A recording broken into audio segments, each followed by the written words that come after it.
On a side note, this is the second video on the series in the act of being a Muslim. My name is Irfan Sonawala.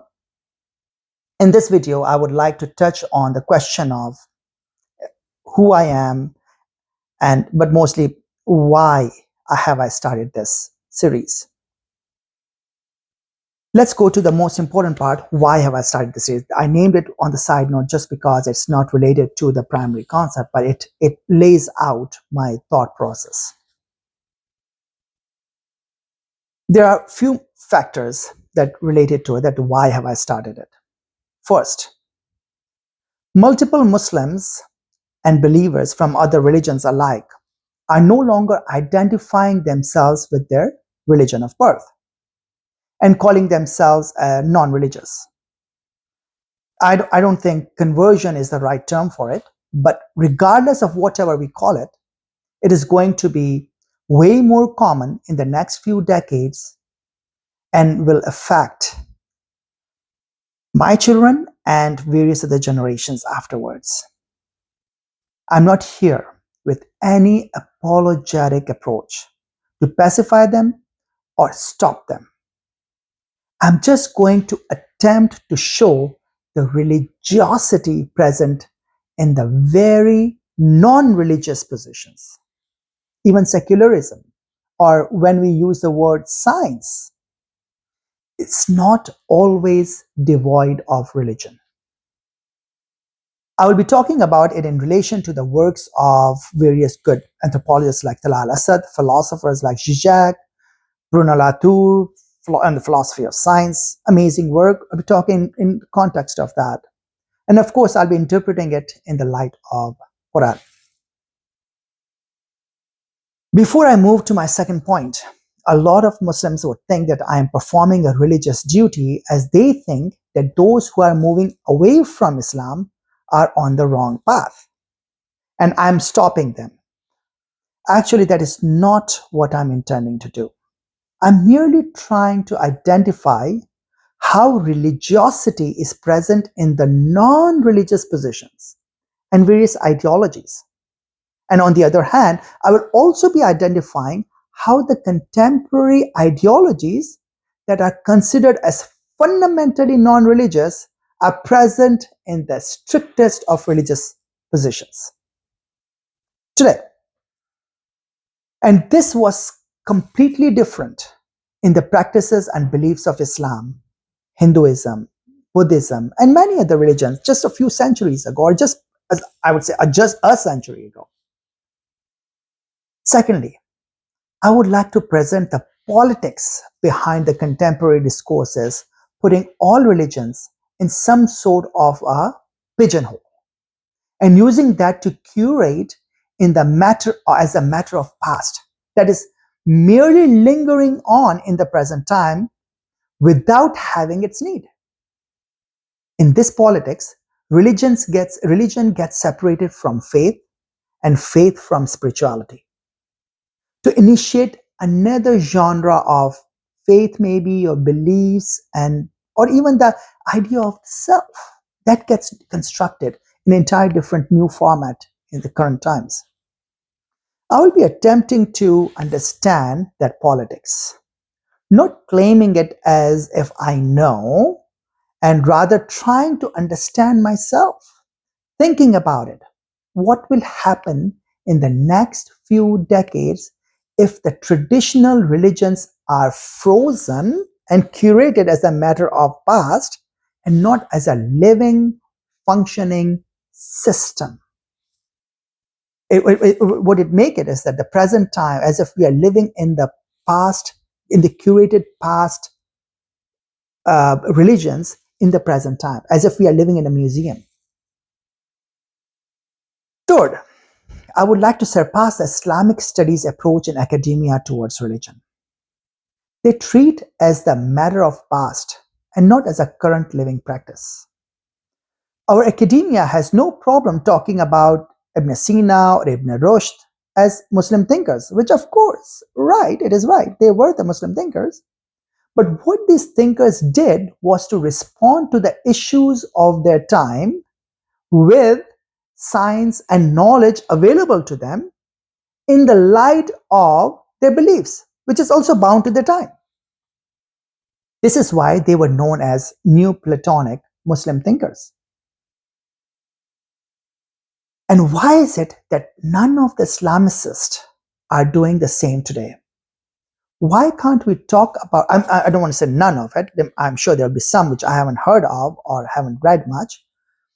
Why can't we talk about the contemporary issues of humanity in relation to the knowledge and sciences of our time vis-a-vis Muslim faiths?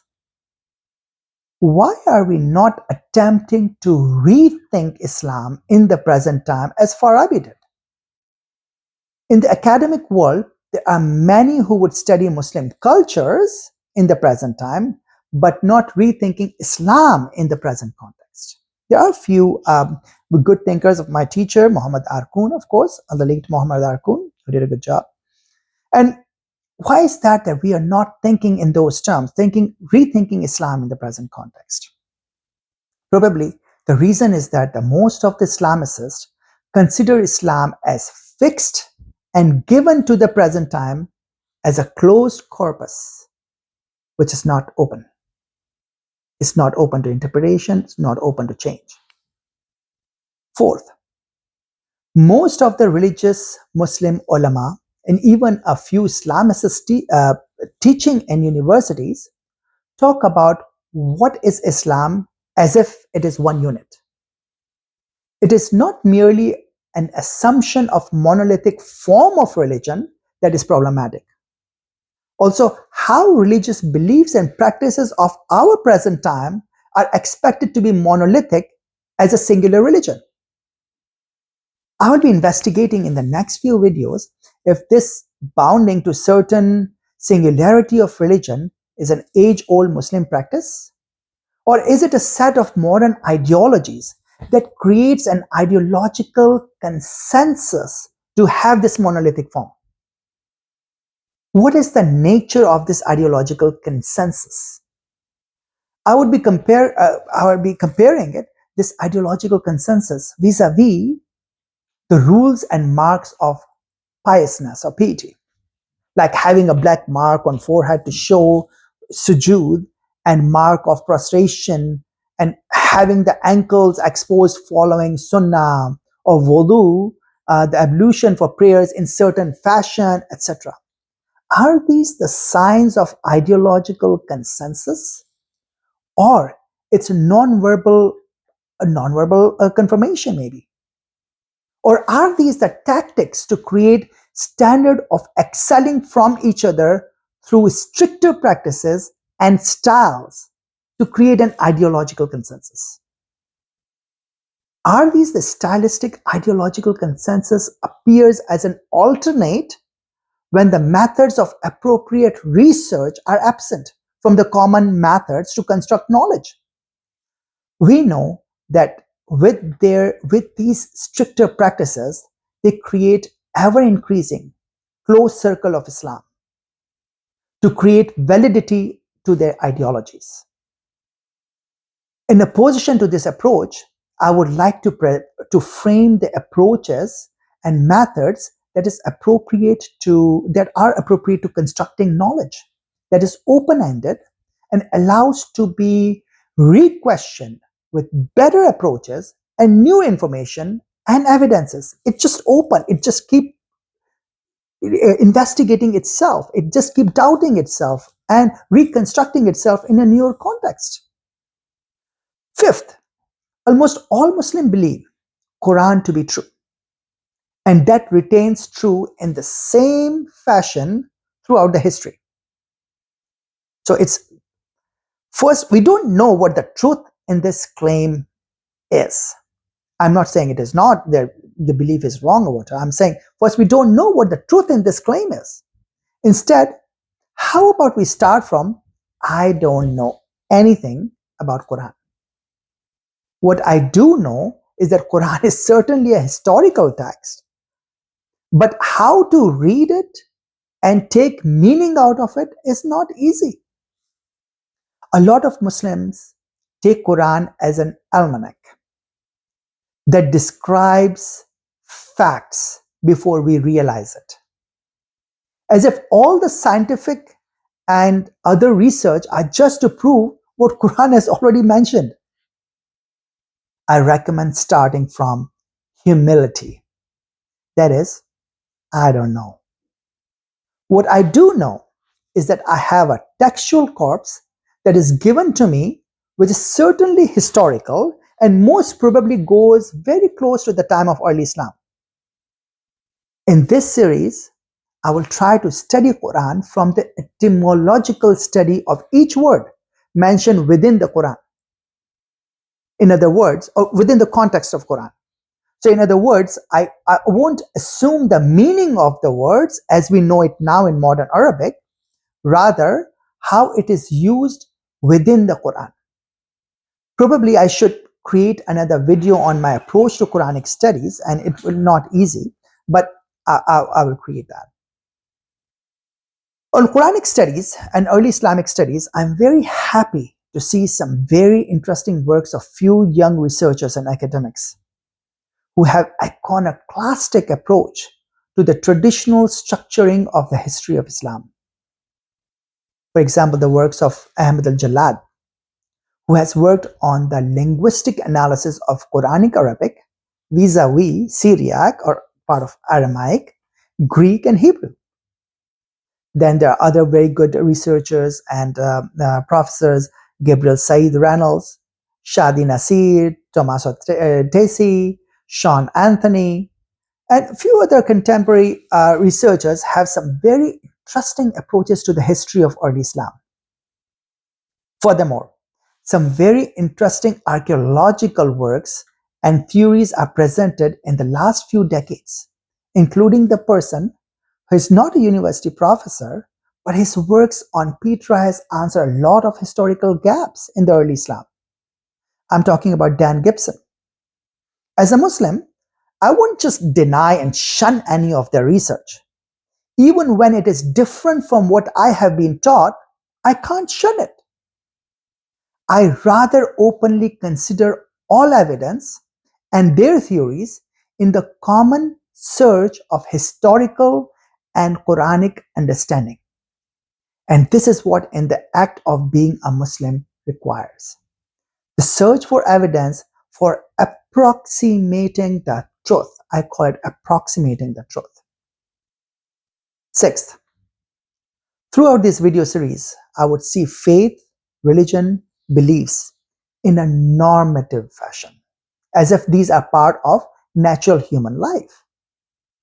I'm using the word normative as opposed to magical. Magic and stories play important role in not merely construction of beliefs, but reality as well, as per psychoanalysis, Zizek, Lacan.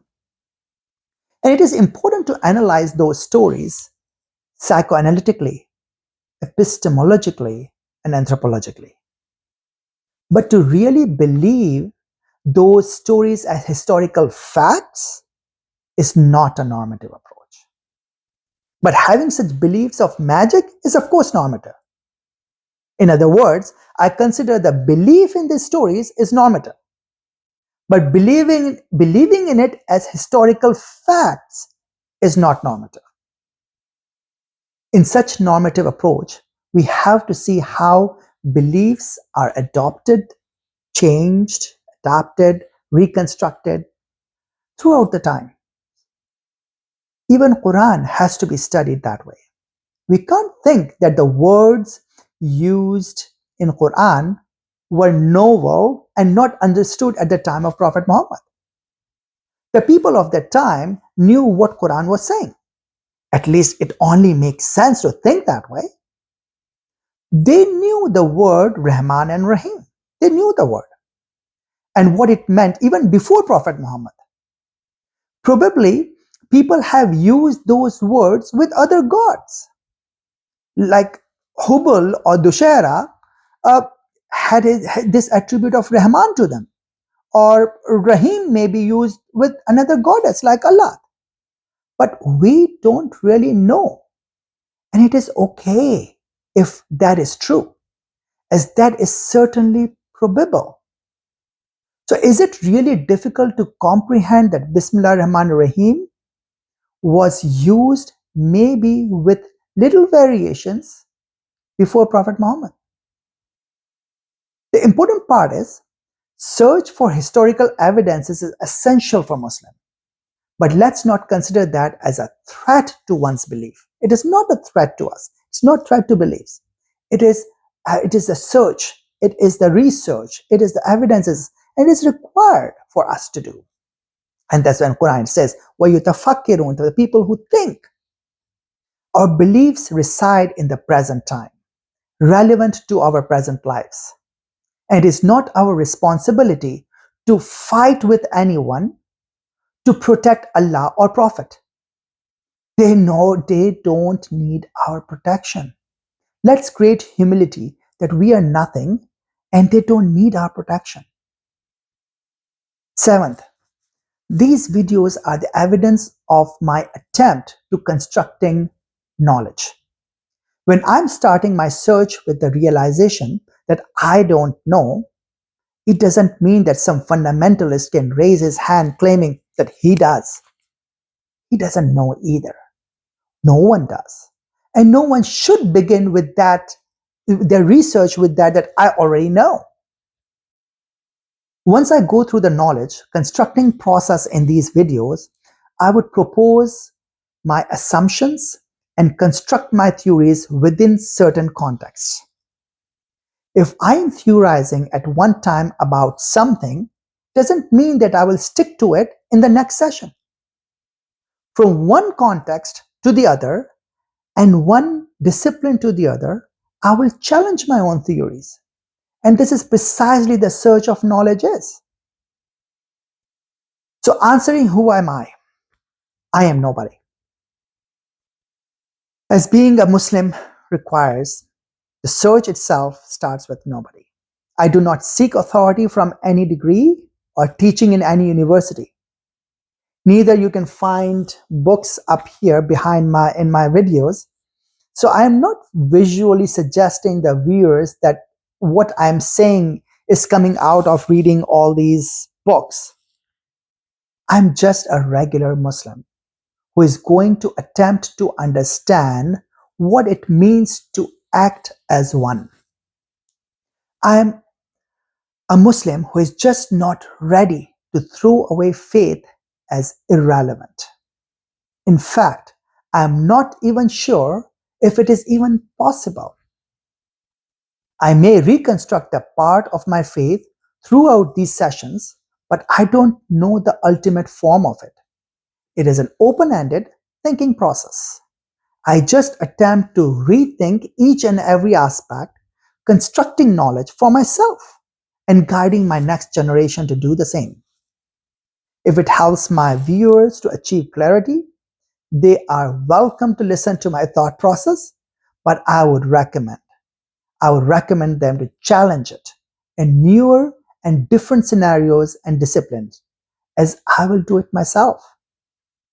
There is no claim of truth here in these videos by me, as I think that the truth in a statement can only be claimed within the specific context and only with certain conditions, even when we are trying to remove all conditions, like in the idea of absolute, in which the claim of truth fails to be absolute and never escapes its condition. Thank you.